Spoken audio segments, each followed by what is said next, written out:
जय माँ काली, जय श्री महाकाल। कैसे हो आप लोग? आज मैं आशा करता हूँ कि आप लोग सब ठीक ही होंगे। तो आज इस वीडियो में मैं आप लोगों को एक जिन्न की साधना के विषय में थोड़ी सी जानकारी देने जा रहा हूँ। तो बहुत दिनों से इस चैनल में मैं वीडियो नहीं डाल पाया, इसके लिए क्षमा। तो यहाँ पर मैं मुखवीर जिन्न के विषय में आप लोगों को जानकारी देने जा रहा हूँ। तो जिन्नों की अगर हम बात करें तो वे बहुत शक्तिशाली होते हैं, लेकिन जो कहने सुनने में बातें आती है वो जितनी चटपटी लगती है ना, उतनी होती नहीं है। कोई शक्ति आपके काबू में आकर क्यों आपके लिए काम करेगी? क्या वो आपसे रूहानियत या ताकत में कमज़ोर है, या आपके द्वारा दी जाने वाली भूख के बिना भूखा मर जाता है? बहुत बार ये देखा जाता है कि कोई भी साधना शुरू करने से पहले आपको उस साधना के विषय में जितनी जानकारी होनी चाहिए, पहले से साधक जल्दबाजी में उतनी जानकारी ना लेकर, दूसरी बात आपको मैं बताना चाहता हूँ कि साधना की सफलता आपके हालत, आपके सब्र और कोशिश पर पूरी तरह से निर्भर होती है। अगर आप कोई साधना करना चाहते हैं, शुरू करना चाहते हैं, तो ये विषय आपको ध्यान में रखना चाहिए। अगर जिन्न साधना के विषय में आपको बता दूं कि कोई भी जिन्न आपसे कमज़ोर नहीं होता, छोटा नहीं होता। तो आप साधना करते समय वैसे इन शक्तियों को सोचने की गलती कभी मत करना। एक विशेष बात यह है, बहुत सारे लोग इन चीज़ों को देख नहीं पाते, चाहे वो पुराने साधक हो या नए साधक। दृष्टि कुछ ही लोगों के पास होती है। यह ईश्वर का इंसान को दिया हुआ एक विशेष वरदान है। मैं आपको यहाँ पर एक बात बताना चाहता हूँ कि अगर आप कोई भी साधना शुरू करते हैं तो उस समय में ऊर्जा सूक्ष्म रूप से प्रकट हो जाती है, धीरे धीरे आपकी आभा मंडल पर, और आसपास के वातावरण के अनुसार आपकी साधना द्वारा बल प्राप्त करके वो आपके संग हो जाता है। फिर ऐसे समय भी आता है जो समय में वो शक्ति आपके सामने खड़ी हो जाती है और आप उस शक्ति से काम ले सकते हैं। तो यहाँ सब लोग ये मानते हैं कि अगर आप साधना करेंगे तो 2 दिन में वो शक्ति हाजिर होकर आपके लिए काम करना शुरू कर देगा। वैसा नहीं होता है। तो यहाँ पर जिन्न के बारे में बताना चाहता हूँ। जिन्नों के बहुत सारे कबीले और सरदार होते हैं। सभी की जो इंसानों की तरह ही अपनी खूबियाँ होती है और शक्तियाँ प्राप्त होती है, और बहुत सारे जिन्न खतरनाक और क्रूर भी होती हैं। ये जिन्न कई प्रकार के होते हैं, जैसे कि पाक जिन्न, नापाक जिन्न, शिफली जिन्न, शैतानी जिन्न, नूरी जिन्न, हाफिज जिन्न, इफरित जिन्न, मुरीद जिन्न, जादूगर जिन्न, तालकोश जिन्न, और ऐसे ही कई प्रकार होती हैं। तो यहाँ पर मैं थोड़ी सी जिन्नों के विषय में जानकारी आपको देने जा रहा हूँ।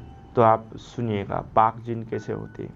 ये जिन्न अपने नाम के अनुसार अपनी इबादत में लगे रहते हैं और अपने साधक के सिर्फ अच्छे काम में ही मदद करती हैं, और नापाक जिन ये अपने नाम के अनुसार सिर्फ बुराई के कामों में ही इस्तेमाल किए जा सकते हैं, अच्छे काम ये नहीं करते हैं। और शिफली जिन, नाम से ही इस जिन का स्वभाव पता चलता है, ये सिर्फ शिफली इल्म में प्रयोग की जाती है। ये जिनों का कबीले का सरदार होता है। शैतानी जिन कैसा होता है? शैतानी जिन शैतानी इल्म में काम में लिया जाता है।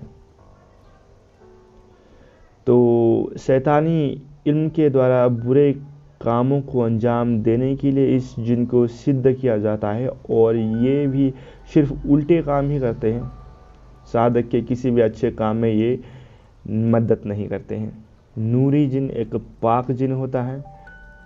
नूरी जिन में बहुत ज़्यादा अंतर नहीं होता, सिर्फ अल्फाज का फ़र्क पड़ता है, और ये जिन भी अपनी इबादत में ही लगे रहते हैं और किसी भी बुरे कार्य में आपकी मदद नहीं करते हैं।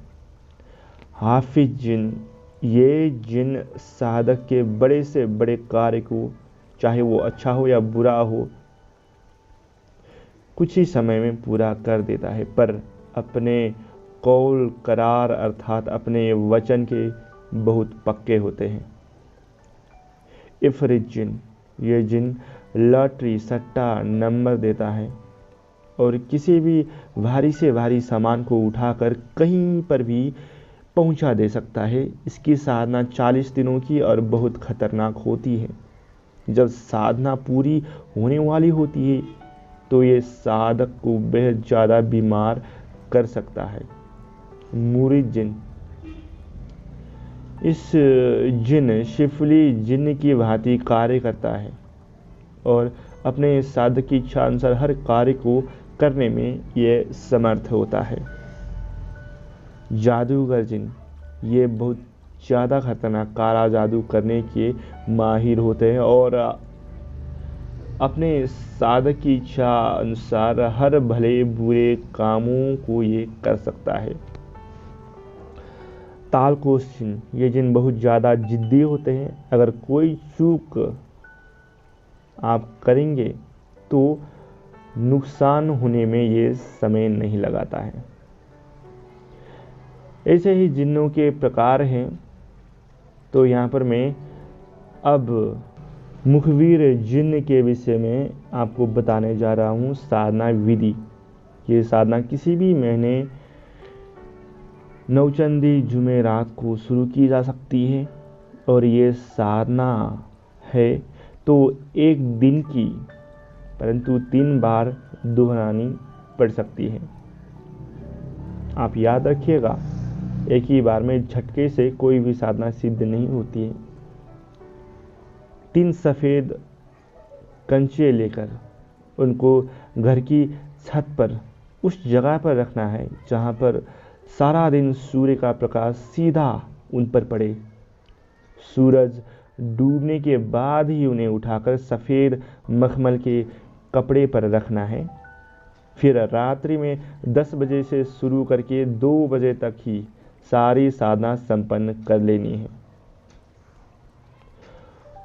और साधना करते हुए आप का मुख रिजाल उल गायब का ध्यान करते हुए निर्धारित की जानी चाहिए, जो कि चाँद की तारीख से निर्धारित किया जाता है। तो विधि ये है कि 2 मीटर एक हरे रंग की एक चादर लेकर उस पर बैठ जानी है आपको। फिर अपने सामने एक और हरे रंग की और चादर बिछाए और उस पर एक 3.25 इंच चौड़ा 3.25 इंच हरे रंग का मखमल का कपड़ा बिछाए और उन पर तीनों कंचे रख देना है आपको। सबसे पहले मन ही मन अपने गुरु उस्ताद को सलाम करें, फिर उसके बाद हज़रत सुलेमान को सलाम करना है। फिर दोनों से प्रार्थना करें कि मैं मुखबिर जिन साधना करने जा रहा हूँ, आप उसे मेरे पास भेजने की कृपा करें और मेरी साधना सफल कीजिएगा। ऐसे प्रार्थना आप करिएगा। फिर 5 बार बिस्मिल्लाहिर्रहमानिर्रहीम बोलना है और उसके बाद 3 बार अस्सलाम वालेकुम या मुखबिर जिन बोलना है। फिर जोर जोर से 7 बार हाजिर हो ए जिन बादशाह मुखबिर जिन बोलना है। फिर उसका भोग नजराना देकर वहाँ लोभान सुलगाना है। उद का इत्र चढ़ाना है और रुई की गोली बनाकर कंचे पर इत्र लगाना है। 5 अगरबत्ती गुलाब वाली लगाकर देसी घी का दिया आपको जलाना है। 5 देसी गुलाब के फूल चढ़ाना है। थोड़े मिश्री के दाने, कुछ सफ़ेद मिठाई, थोड़ी दूध की बनी हुई सेवइयाँ, 2 गुजिया और पानी मुखबिर जिन को समर्पित आप कीजिएगा। अगर ये साधना तामसिक करनी हो तो आप कीमा, कोरमा, बिरयानी, 3-4 तरह की मांस मीट से बने हुए व्यंजन भोग में आप दे सकते हैं। 1 जोड़ा सिगरेट भी आप चढ़ा सकते हैं और अंग्रेजी शराब भी आप चढ़ा सकते हैं। मंत्र जाप से पहले और जाप के बाद आप 5 बार दरूद पढ़िए। उसके बाद मंत्र का जाप करिएगा। अगर तामसिक साधना करनी हो तो दरूद पढ़ने की ज़रूरत नहीं है। ठीक है। तो अगर सात्विक साधना कर रहे हैं तस्बीह से जाप करिएगा। अगर तामसिक करनी है तो काली हकीकी माला से मंत्र का जाप करिएगा। निर्धारित समय पर 777 बार जाप करनी है। न एक बार कम न एक बार ज़्यादा, बस उतनी ही करनी है, 777 बार। तो यहाँ पर मैं मुखबिर जिन का मंत्र बता देता हूँ। मंत्र इस प्रकार है। इस मंत्र को मैं डिस्क्रिप्शन बॉक्स में भी डाल दूंगा। मंत्र है या गनीयू या रकीबू या मुखबिर जिन हाजिरसु। इस प्रकार से छोटा सा मंत्र है। और जाप में कुछ भयानक आवाज़ें सुनाई दे तो अक्सर ऐसी आवाज़ें सुनाई देती है, आपको बिल्कुल घबराने का नहीं है इस आवाज़ से। फिर 2 माला जप हो जाने पर कंचे रगड़ने की आवाज़ से आएगी आपको। कई बार किसी के भयंकर हंसने की आवाज़ भी आ सकती है। तरह तरह की आवाज़ें आपको डराने की कोशिश करेंगी, पर आपको डरना नहीं है। अगर 5 माला आप ये मंत्र करेंगे तो 5 माला होने पर कमरे में एक भयानक चेहरा घूमता दिखाई दे सकता है आपको। उससे बिल्कुल भी नहीं डरना है, बल्कि ये वही जिन है जिसके लिए आप ये साधना कर रहे हैं। जाप पूरा हो जाने पर उस जिन से बातचीत करें।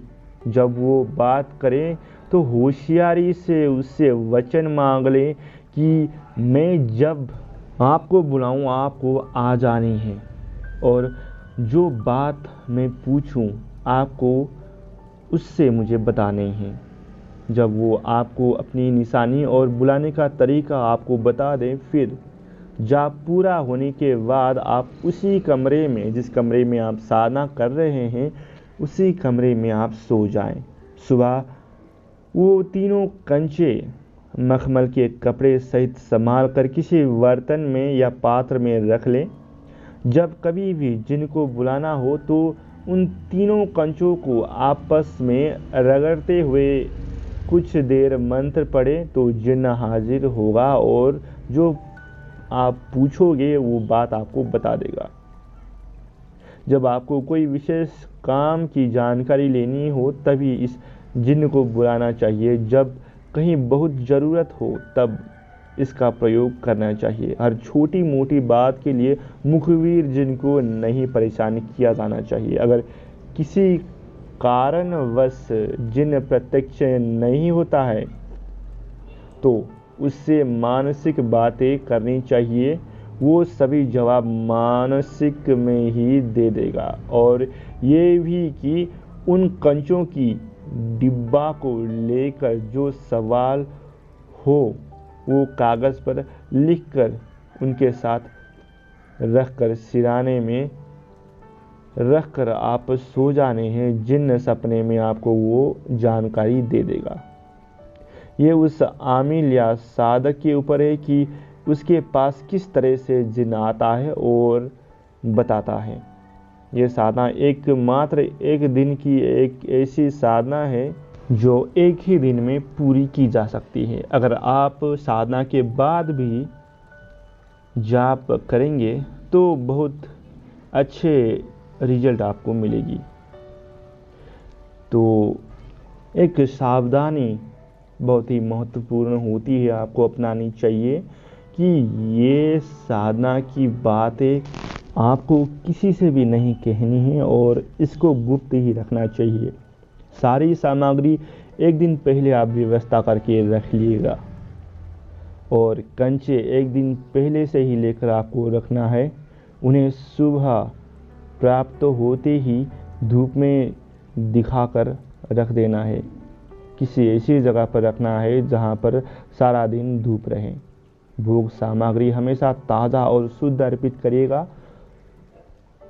तो यहाँ पर मैं रक्षा मंत्र बताने जा रहा हूँ इस साधना के लिए। मंत्र इस प्रकार है: आयतल कुर्सी कच्छ कुरान, अग्गे पीछे तू रहमान, धड़ खुदा रख सिर सुलेमान, अली की दुहाई अली की दुहाई अली की दुहाई। ये मंत्र रक्षा मंत्र है इस साधना के लिए। इस मंत्र द्वारा शरीर बांधा जा सकता है और घेरा भी खींचा जा सकता है। अगर शरीर बांधना हो तो 101 बार पढ़कर छाती या सीने पर 3 बार फूंक मार ले। अगर घेरा लगाना है तो 108 बार पढ़कर बिल्कुल नए नोकीले चाकू पर 3 बार फूंक मारकर उस चाकू द्वारा जमीन पर अपने चारों तरफ गोल घेरा खींच ले और उस चाकू को जमीन में गाड़ दें। जब घेरे से बाहर आना हो तो उसी चाकू से घेरे को 3 जगह से पोष पोष बोलकर काट लें और घेरे से बाहर आइए। तो इस तरह से ये साधना है। आपको ये जानकारी कैसी लगी? अगर आपको ये जानकारी अच्छी लगी है तो कृपया करके इस वीडियो को लाइक शेयर ज़रूर कर दीजिएगा और चैनल को सब्सक्राइब ज़रूर कीजिएगा ऐसे ऐसे वीडियो आप देखने के लिए, जानकारी पाने के लिए। आज के लिए इस वीडियो में इतना ही।